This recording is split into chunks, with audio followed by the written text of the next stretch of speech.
Hi everyone, this is Lisa from my house.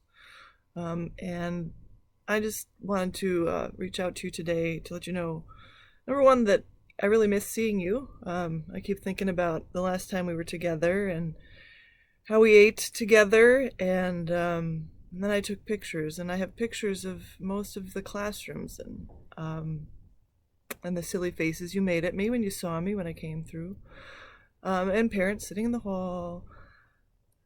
Yesterday, my daughter and I, who's 4, we sang the song together, the Fully Rely on God, and I'll post it for you. It's silly. Um, but it just made me think about how I can reach out to you right now. My job has morphed a lot from director of faith formation to director of communications and web development and video producer.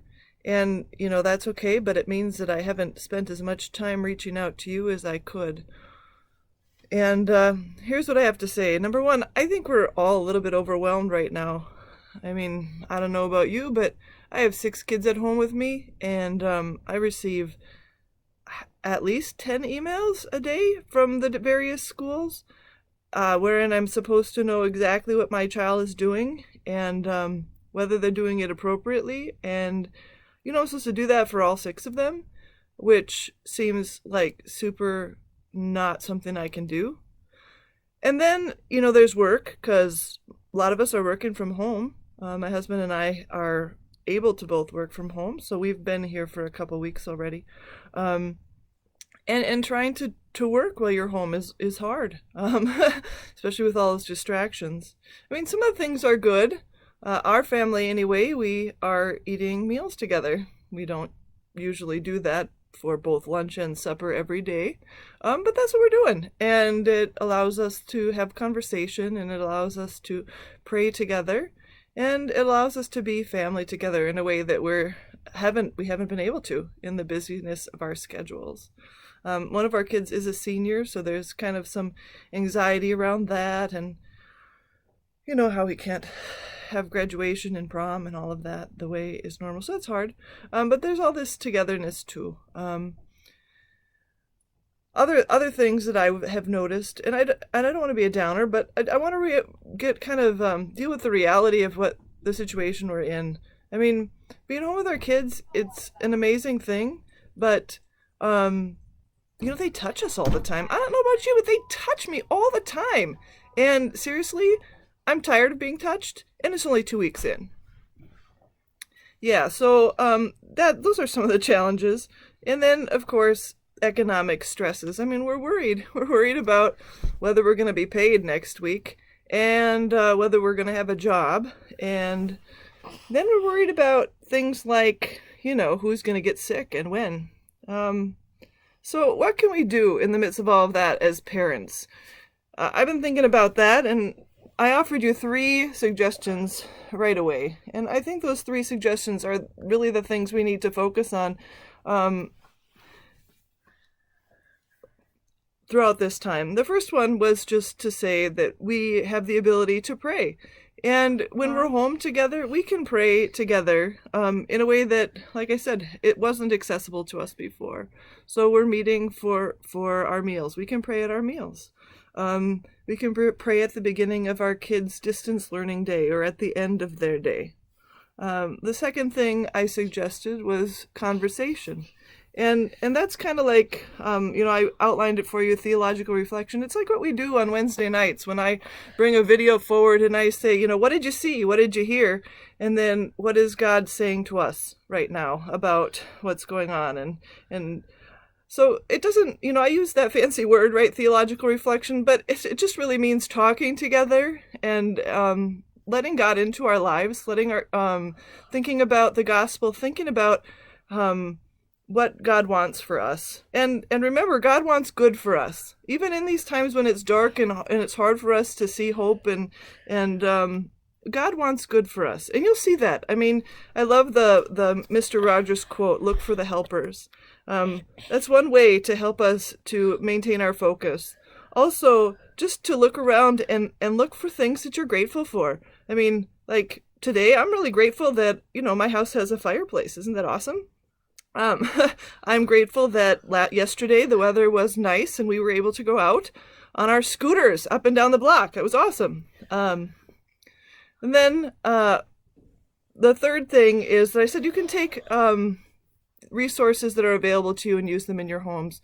Now, the reason I didn't put that first, I mean, you'd think as an educator I would have said, get your books and study every week. But I'm not saying that because I really think right now it's just like when I see you guys on the couches on Wednesday nights. I mean, you're tired and you're resting on the couches because you need a break. Right now, pandemic time, let's focus on just being together and doing our best. If you have the space and energy to utilize the resources that I'll make available to you, do that. I mean, but don't stress yourself out about it. Just be together as family. That's really the best thing you can do. And then, I talked about you guys napping on the couches, and I'm super bad at this myself, but honestly, I want to encourage you parents to take a nap if you need a nap. I mean, what we're doing right now, working, some of us from home or not working, and being totally out of our routine, and then also sort of being the coaches for distant learning for our kids. I mean, this is really hard stuff, and you need a pat on the back, and you need a break, and please try to take one. So I talked a little bit about the resources, and now I do want to provide you some resources, especially as we go into this next week. As you know, Sunday is Palm Sunday, and then it's Holy Week, and these are special times for the church. I want to give you some resources to help you to break those open with your kids, with your families, and also just to enjoy your time together when you can't go to Mass and you can't celebrate these as you normally would. So on the Sunday Mass recordings, number one, we have a new website. It's taocatholic.com. I would invite you to follow it. It's a WordPress website, so you can actually subscribe, and that will give you those updates in your inbox. And whenever we record a Sunday liturgy, I'm going to put at the bottom some resources for you that are like liturgically based. So I would encourage you to use those as you're able. And I'm going to start putting out some content, I think on Tuesdays, so that you have time to preview it for Wednesday, so that if you want to stay in your routine of doing faith learning on Wednesdays, you can.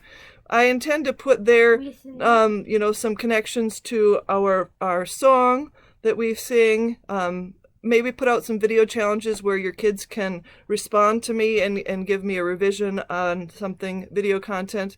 I think I'll teach some songs, and that's going to obviously be kind of more toward a younger audience. But if you have a mixed age group of kids, you can definitely have your older kids help to teach your younger kids. And then I know a lot of you have questions about sacramental prep. I mean, you want to know what's going to happen with First Communion, what's going to happen with confirmation. And I'm really working on getting those pieces of information together for you. What I know right now is that our First Communions will be delayed to the fall. Now, I don't know what that means for all of the pieces that, like you have a banner that you're supposed to be working on and your home prep books. I would encourage you to continue to work on those right now, even though we're going to delay to the fall. And I'm asking you to do that more because it's important to stay within our routines, especially when we're in times that are out of our routine. So you're probably already in the practice of working on your books for First Communion, so continue doing that. Probably what we'll do is some kind of recap in the fall, a little retreat or afternoon after school, and then we'll be able to have those celebrations at a time that makes more sense. And in terms of confirmation, I know I keep asking you to wait, but honestly, I need you to keep waiting on that. Right now, our confirmation celebration is scheduled for May 6th, and that's technically outside of when the school closures should be over and when we would be back having Mass. But everything changes day to day. So I don't want to make a claim about what we're going to do right now, knowing how close that is to those cutoff dates. I mean, if we're having Mass regularly, then we can have confirmation. But if we're not, I don't want to say that we're going to at this point. We'll have to wait and see. But I'll try to get out information about that as soon as I can, and please be patient with me. Okay, well, my room, this little solitude that I had for a couple minutes has been broken. I now have several children in here. So I'm going to let you go. Have a good day.